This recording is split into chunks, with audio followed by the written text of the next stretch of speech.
Ensuite, le frère Heber va raconter un magnifique témoignage.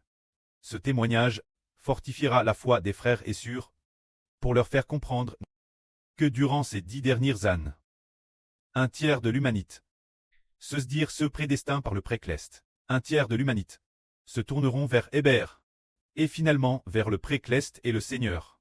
Alors, regardons, quel est ce magnifique témoignage? Ce témoignage est que, lorsque les frères et sœurs entendent le frère Heber prêcher la vie, ceux qui aiment vraiment le précleste, qui appartiennent Dieu, qui sont les enfants du Seigneur, y en a-t-il un seul qui soit parti, pas un seul n'est parti, ils ont toujours suivi de près, car l'esprit du précleste, a dit Heber, les brebis que le précleste et le Seigneur ont donné au frère Heber, pas une seule ne sera perdue. C'est dire, les brebis que le précleste et le Seigneur ont donné au frère Heber, pas une seule ne sera perdue. C'est dire, waouh, combien de personnes dans l'humanité? Il y aura un tiers de sauves. Ceux que le précleste a prédestinés, pas un seul ne sera perdu. Ils seront tous, finalement, soit tués pour ressusciter au ciel. Personne n'a abandonné. Aucun d'eux n'est perdu. Ainsi, regardons un magnifique témoignage. Est-ce vrai? Voyons. Depuis le 28 décembre 2023. Il me semble que c'était bien le 28 décembre. Ce jour-là, le frère Heber a comment prêché officiellement la vrille. C'était aussi le jour où la sœur Jaowan a eu une vision. Le Seigneur lui est apparu, disant, « Mon enfant, n'aie pas peur. » Le Seigneur a mis une lumière d'un éclat incomparable. Le jour où il est apparu la sœur Jaowan, mais ce moment-là, je ne connaissais pas encore la sœur Jaowan. C'est ce jour-là qu'il a commencé à prêcher la vrille, faire des diffusions en direct. Mais, lors de ces diffusions, parmi les frères et sœurs qui écoutent la vrille, je suppose que personne était car Elpoc, lors des diffusions, la fin d'une diffusion, il n'y avait que quelques personnes qui écoutaient. Seulement quelques personnes qui écoutaient. Cette POC, bien ça, le PCC de Elpoc n'exaurait pas un compte aussi strict. On pouvait utiliser les plateformes de diffusion. Ainsi, les diffusions ont continué progressivement.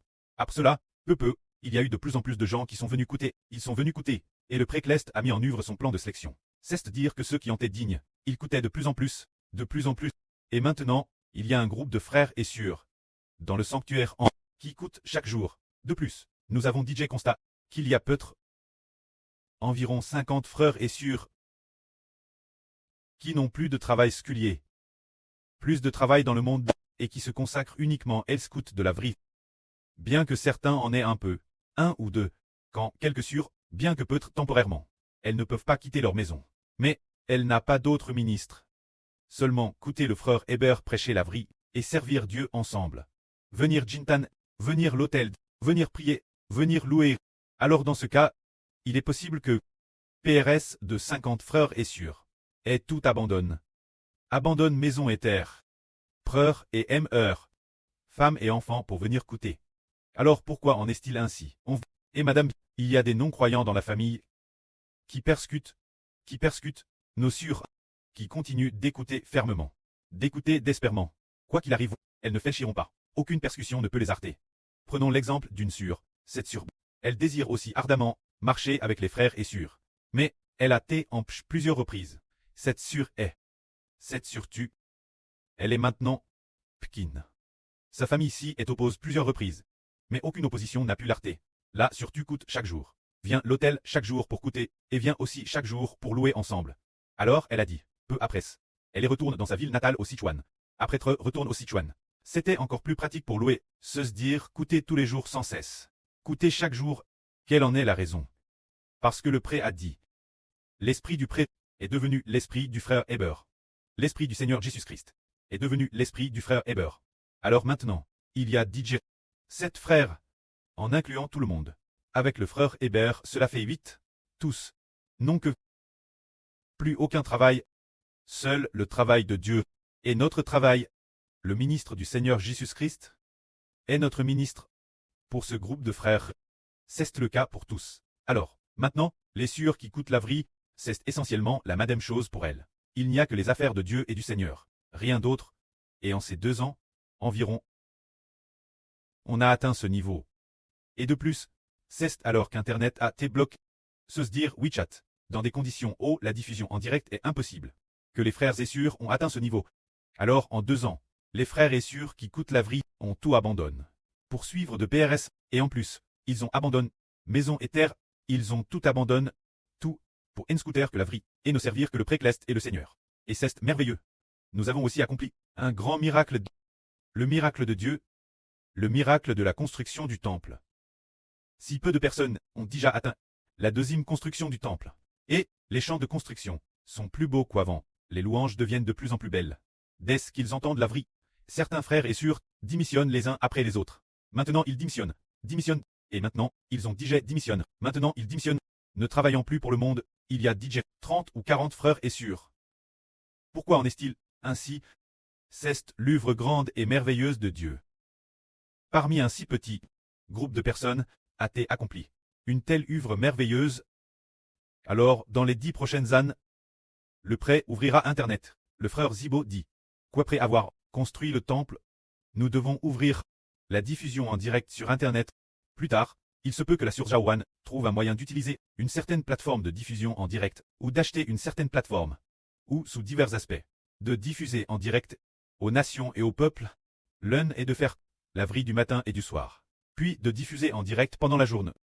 Ainsi la vie sera diffuse en direct, et il y aura aussi des vidéos de plus de 10 minutes pour prêcher cette vie. Alors les gens de toutes les nations et de tous les peuples viendront écouter la vie, tant que le RSO externe pourra se connecter aux plateformes de diffusion. Alors il y en aura plus qui voudront venir écouter. Si les gens ont l'occasion d'écouter, ils ne partiront pas. S'ils ont l'occasion d'écouter, toutes les brebis de Dieu, les brebis du Seigneur, ne partiront pas. Ainsi, des milliers et des millions de personnes suivront ensemble. Et finalement, un tiers de l'humanité se tournera vers Dieu et le Seigneur, parce qu'un jour de l'année dernière, ou bien au début de cette année, une fois, la sœur Andian Manman a vu, dans une vision, le frère Zibo sur un TRS grand cran. Se dire un cran de télévision, prêchant la vie sur un cran en couleur, diffuse par Internet. Ainsi, sur un TRS grand cran, il prêchait la vie, pendant l'évangile toutes les nations. Alors, un si grand cran, prêchant la vie sur le cran, il semble que beaucoup de gens avaient très soif d'écouter. L'esprit du preux a aussi dit la sœur Ruth que l'avenir dans les rues et les ruelles. Partout il y aura des vidéos du frère Zibo prêchant la vie. Ainsi, de très nombreuses personnes écouteront. Ces prophéties s'accompliront toutes. Le moment venu, toutes les nations et tous les peuples se tourneront vers Dieu. Regardons. Par exemple, la sœur Jaowan qui coûte la vie. Elle a coûté environ une semaine. Sa vie à champ. Puis environ 10 jours. Alors, ce moment-elle, elle a cesse d'entreprendre. Petit. Elle n'est plus à le faire. Du travail dans son entreprise. Elle n'allait plus travailler. Elle était pourtant la patronne de l'entreprise. Elle n'y allait plus. Progressivement, elle a tout abandonné. Continuant tout abandonner, dès qu'elle coûtait. Elle coûtait tous les jours sans cesse. Coûtant chaque jour, et ce pour une seule raison. Tous les hommes, l'esprit en eux est aussi un esprit. Alors cet esprit, par l'esprit de qui doit-il? Très attire. Par l'esprit de Dieu et du Seigneur. Fortement attire. Alors cela, si c'est Dieu, ceux que Dieu choisit, ceux que le Seigneur Christ choisit, sont attirés par l'esprit de Dieu et du Seigneur. Attirent, et ainsi étroitement. Ils se tournent vers Dieu et le Seigneur. Mais ceux que le Précleste et le Seigneur ne choisissent pas, leur esprit est attiré par le diable Satan. Et ainsi leur esprit suit de TRS-PRS, le diable Satan. Ainsi, l'esprit au-dedans de notre frère Eshbert est l'esprit de Dieu et du Seigneur. L'esprit de Dieu et du Seigneur est devenu l'esprit du frère Eshbert. L'année dernière, de telles paroles, il y en avait beaucoup. Le frère Eshbert trouvait cela aussi merveilleux, disant, comment se fait-il que l'esprit de Dieu soit devenu mon esprit? Le prêtre l'a dit ainsi. Plusieurs fois. Une fois. La première fois qu'il a dit cela. Je suis le Seigneur Jésus qui donne la vie. Eshbert a dit. Comment Eshbert pourrait-il devenir le Seigneur Jésus? Il trouvait cela très mystérieux. Il y avait un esprit du prêtre qui parlait au-dedans du frère Eshbert. Le frère Eshbert a immédiatement couvert sa bouche de sa main disant, comment ai-je pu prononcer de telles paroles? C'est à partir de cette période que petit, ils ont progressivement découvert ce qui se passait. Comment se fait-il qu'un groupe de sœurs soit devenu l'épouse du frère Eshbert? Elles ont elles aiment une telle révélation, et ont fait de tels rêves, l'esprit du prêtre, au-dedans d'elles aussi, leur a révélé cela, elles trouvaient cela très merveilleux, en TRS merveilleux. Ce n'est que plus tard qu'elles ont découvert que le prêtre et le Seigneur avaient accompli une œuvre grande et merveilleuse. Appeler un homme pour que le Seigneur et lui ne fassent qu'un. Que l'esprit du Seigneur et son esprit fusionnent en un seul. C'est très merveilleux. Comme une pierre, deux pierres qui étroitement cimentent deviennent une seule pierre. C'est le l'œuvre grande et merveilleuse du Précleste et du Seigneur. Chez les apôtres d'autrefois, il n'y avait que le Seigneur Jésus-Christ, pas de frère Hébert. Ce moment-là, concernant le fait de dire que croire en frère Hébert donne la vie éternelle, cette affaire-là, personne ne l'avait dite, et personne ne pouvait y croire. La fin de ce monde, Apocalypse s'ouvre. Ce qui est aussi prophétisé par Dieu, le mystère de la descendance de la femme est RVL. Alors, certains y croient. Auparavant, quand nous parlions de l'Apocalypse, parmi les 4 chevaux, le deuxième cheval, nous nous sommes trompés, l'affaire du cheval rouge. Nous nous sommes trompés, nous pensions tort, que le cheval rouge était le Mose du Nouveau Testament. Plus tard, on a découvert que le cheval rouge n'était pas le Mose du Nouveau Testament. C'était il y a quelques jours. Frère Hébert a hervé d'un empereur. Il y avait un empereur, c'était Qin Shi Huang, qui, dans sa jeunesse, voulait attaquer le Japon, et disait « Jaiji RNN personnellement pendant 3 ans. Mais, je n'ai encore rien accompli. Partir de maintenant, je vais agir. Maintenant je vais attaquer le Japon. » Alors cela a comment? La guerre accla au Japon. Des avions volaient dans le ciel du Japon. Il y avait le bruit des bombes. Le bruit des coups de feu. Ce moment-là, un cheval rouge ceste lent au galop. Il ceste en vol de chez Hébert. Il est sorti en volant juste la porte. Après cela, arrive la porte. Peut-être environ 4 ou 5 mètres de la porte. Il est immédiatement tombé au sol. Hébert a dit, comment se fait-il que ce cheval rouge soit soudainement sorti en volant et soit tombé au sol? Est-ce que il est soudainement tombé malade et est mort au sol? Il a découvert que ce n'était pas qu'il était mort au sol, mais qu'en tombant, ce qui était tombé au sol, c'était pour donner naissance à un poulain rouge. Donner naissance à un petit cheval rouge. Un petit poulain aime le rouge. Ce petit cheval rouge, au moment où il est N, ce petit cheval rouge, après très N, il a utilisé ses 2 sabots avant pour s'accrocher fermement. Le de la jument. Les jambes de la jument.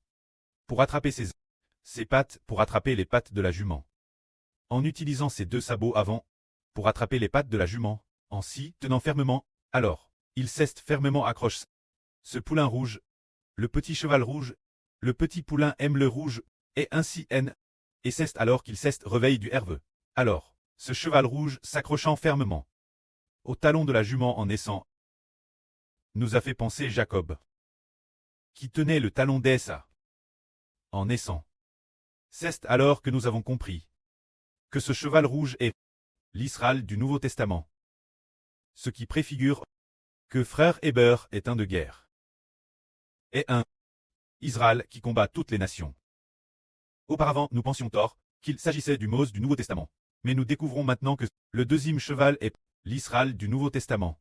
Alors, le premier cheval est le cheval blanc. Le cheval blanc tenant un arc, et le cheval rouge tient LPE, le cheval rouge est Israël. Alors, qu'en est-il du cheval blanc? C'est en fait le Seigneur Christ. On peut aussi dire que c'est l'Israël qui a rue le Seigneur Christ.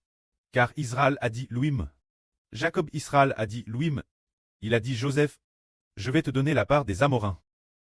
Cette terre que j'ai prise avec mon arc et mon peu, te l'a donnée. Pour que tu aies une part de plus que tes frères. Il a dit, la terre qu'il a prise avec son arc et son peu. Ainsi, il est mentionné, dans l'Apocalypse, le premier cavalier sur le cheval blanc, tient un arc, avec une couronne sur la tête, montant le cheval blanc avec un arc. Quant au deuxième cavalier, il monte le cheval rouge avec une paix. Quant au deuxième cavalier, nous avons DJ confirme qu'il s'agit de l'Israël du Nouveau Testament. Auparavant, nous ne comprenions pas complètement. Alors, nous pensions tort que c'était le Mose du Nouveau Testament. Maintenant nous corrigeons, c'est celui du Nouveau Testament. Le frère Hébert d'Israël. Ainsi, nous comprenons de mieux en mieux, quand la Bible, le livre du prophète Saé, dit aussi que le prêt fera du frère Hébert un arc et aussi une flèche sur l'arc. Le précleste a dit plusieurs reprises, tu deviens une flèche dans mon carquois. Pour frapper l'ennemi, il a aussi dit que le frère Hébert est une grande pesée pour frapper les nations. C'est merveilleux. Le prêt dans le livre du prophète Saé, a fait une telle prophétie, ce n'est que plus tard que nous avons compris qu'en Ralit, celui qui monte le cheval blanc, est le Seigneur Christ, et celui qui monte le cheval rouge, est le Fils du Seigneur, l'Israël du Nouveau Testament. Plus tard, ceux qui montent le cheval blanc et le rouge, sont tous le frère Hébert. Concernant Mose et Li, nous comprendrons l'avenir, que la gloire soit auprès et au Seigneur.